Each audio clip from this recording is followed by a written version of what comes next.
Miidiyaa guddicha addunyaa kanaa CNN akka gabaasetti waraanni bilisummaa Oromoo Finfinnee irraa mailii 15 irratti argamaa jedheera. Loltoonni mootummaa sirnicha gananii wabootti dabalamaa jiraachuu isaanii odeeffannoo qabaachuu kan eeru CNN haa ta'u malee dhimmicha ofii koofiin qulqulleessinee jedhe.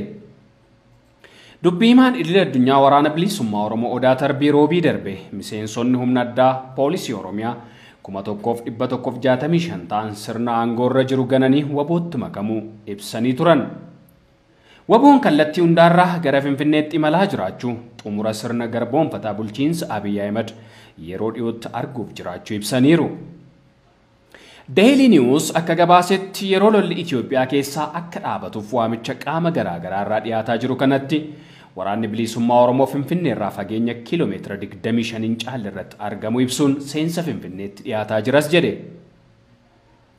Humnoonni Tigraay gama isaaniin magaalota naannoo Amaaraa hedduu to'achuun imala isaanii itti fufanii gama kaaba ba'aatiin Finfinnee irraa fageenya maayilii 120 yookaan kiiloomeetira 193 irratti lolaa jiraachuu qondaalota mootummaa Tigraay wabeeffachuun New York Times gabaaseera.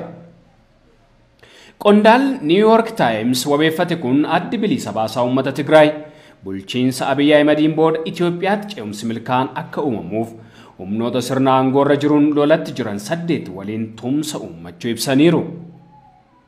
Humnoota Tigraay waliin walta'iinsaan lolaa kan jiru waraanni bilisummaa Oromoo daandiiwwan gurguddoo gara Finfinnee geessan irratti bakkoota hedduu to'atee imala gara Finfinneetti taasisu itti fufee jiraachuu ragaa qondaaltota dhiyaa wabeeffachuun New York Times gabaaseera.